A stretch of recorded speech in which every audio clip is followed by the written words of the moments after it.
Assalamualaikum warahmatullahi wabarakatuh. Perkenalkan, nama saya Siti Putri Mukaromah dari jurusan Hukum Ekonomi Syariah semester 4 dari kelas A. Di kesempatan kali ini saya akan mencoba menjelaskan kembali mengenai materi kelompok saya, yaitu tentang harta haram. Jadi manusia yang hidup di zaman abad modern ini itu dituntut untuk mengumpulkan dan menumpuk harta sebanyak-banyaknya agar mereka itu bisa hidup dengan layak serta tenang menghadapi masa depan diri, anak, atau cucu sekalipun. Nah, pada saat ini tuh orang-orang gak peduli dari mana si uang tersebut didapatkan. Dikutip dari buku Harta Haram Muamalat Kontemporer, yaitu karya Erwadi Tarmizi. Di situ disebutkan bahwa Rasulullah SAW itu pernah bersabda, berbunyi layatiyan ala nasi zaman la yubalil mar'u bima akhadal mala amin halalin amin haram. Yang artinya itu akan datang suatu masa pada umat manusia. Mereka tidak lagi peduli dengan cara untuk mendapatkan harta, apakah melalui cara yang halal ataukah dengan cara yang haram. Hadis riwayat Al-Bukhari. Jadi dalam bermuamalah atau berjual beli, kita itu tidak boleh melanggar dari syariat Islam. Jadi setelah ini saya akan mencoba menjelaskan dua poin, yaitu yang pertama harta haram karena zatnya, dan yang kedua itu harta haram karena caranya. Jadi maksud dari karena zatnya itu, jadi si barang-barang ini itu najis, jadi tidak boleh dijual belikan. Jadi ulama fikih itu seluruhnya sepakat bahwa sebagian najis tidak boleh diperjualbelikan, sedangkan sebagian lainnya itu diperselisihkan. Adapun jual beli yang najis itu contohnya itu bangkai, homar atau arak, dan babi, itu batal atau tidak sah hukumnya. Mengenai benda-benda najis, menurut mazhab Hanafiyah, benda najis yang bermanfaat selain yang dinyatakan dalam hadis Rasulullah, sepanjang untuk tidak dimakan, itu sah diperjualbelikan. Contohnya itu seperti kotoran ternak, terus apalagi, intinya kaidah umum yang populer dalam mazhab ini adalah segala sesuatu yang mengandung manfaat yang dihalalkan oleh syara boleh dijual belikan. Demikian pula menurut fuqaha Hanafiyah berpegang pada prinsip manfaat, sementara jumhur berpegang teguh pada prinsip kesucian bendanya. Jadi kan sudah jelas bahwa ada beberapa barang yang nggak boleh dijual belikan atau dimakan karena zatnya. Itu ada di dalam ayat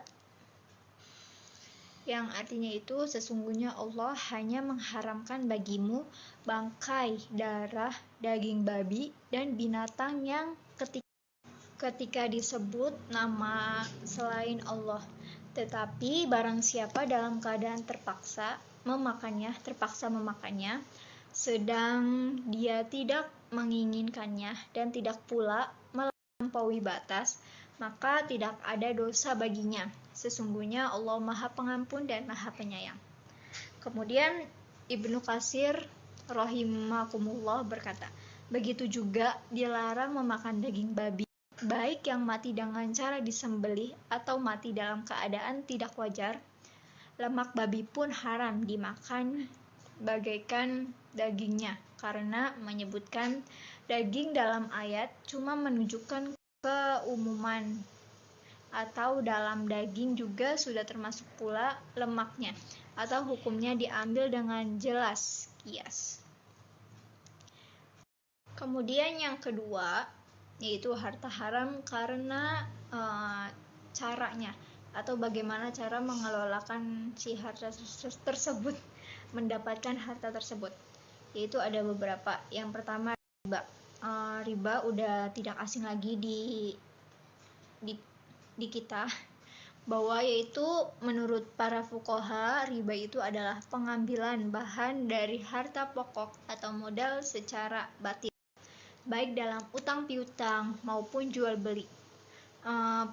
Pelarangan riba tersendiri itu dalam Islam secara tegas dinyatakan dalam Al-Quran maupun hadis yang diwahyukan secara berangsur-angsur, seperti halnya mengharamkan khamar. Di dalam riba ada satu ayat yang menjelaskan keharamannya, yaitu Quran itu dalam surat Al-Imran ayat 130, yang artinya, wahai orang-orang yang beriman, janganlah kamu memakan riba dengan berlipat ganda, dan bertakwalah kepada Allah agar kamu beruntung. Dalam fikih, riba itu ada macam-macamnya, yaitu riba fadli, riba qardi, riba yad, dan riba nasa.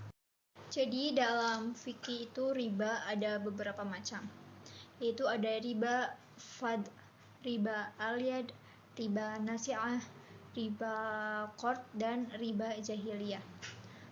Yang pertama itu riba fadli. Riba fadli adalah tambahan yang disyariatkan dalam tukar-menukar barang yang sejenis. Jual beli ini juga disebut sebagai barter tanpa adanya imbalan untuk tambahan tersebut. Kemudian yang kedua, riba al-yad. Riba ini itu adalah jual beli barang atau yang terjadi dalam penukaran. Penukaran tersebut terjadi tanpa adanya kelebihan, namun salah satu pihak yang terlibat meninggalkan akad sebelum terjadi penyerahan barang atau harga dalam. Kemudian yang ketiga, riba nasi'ah. Riba ini itu adalah tambahan yang disebutkan dalam sebuah perjanjian pertukaran barang atau muqayyadah atau barter sebagai imbalan atas ditundanya suatu pembayaran. Riba jenis ini hukumnya sangat jelas. Kemudian yang keempat, riba qard. Itu adalah dalam utang piutang, yaitu dengan mengambil manfaat atau tingkat kelebihan tertentu yang disyaratkan kepada penerima utang atau muqtarid. Selanjutnya yang terakhir, yang kelima, riba jahiliyah. Nah, riba ini itu merupakan penambahan utang lebih dari nilai pokok dalam utang piutang karena penerima utang tidak mampu membayar utangnya secara tepat waktu. Kemudian harta haram selanjutnya itu ada tadlis atau transaksi penipuan. Udah jelas sekali bahwa yang namanya penipu atau menipu seseorang itu tidak boleh. Nah, tadlis ini jadi tadlis ini itu dalam kualitas termasuk juga menyembunyikan cacat atau kualitas barang yang tidak sesuai dengan apa yang disepakati antara penjual dan pembeli. Contohnya kayak misalkan kita itu membeli ini rajut. Si pembeli itu taunya bahwa ini tuh emang rajut bagus, tidak ada yang cacat. Namun si penjual itu tahu bahwa si rajut ini itu ada yang cacat, kayak misalkan bolong di bagian di sini. Nah, si penjualnya itu menutupi, jadi tidak kasih tahu si pembelinya tersebut. Nah, itu namanya penipuan. Kemudian yang terakhir yaitu gharar. Nah, gharar ini itu adalah jual beli yang belum ada wujudnya. Barang yang tidak mampu diserah terimakan, dan barang yang memiliki ketidakjelasan dalam jenis maupun sifatnya, seperti membeli kucing dalam karung.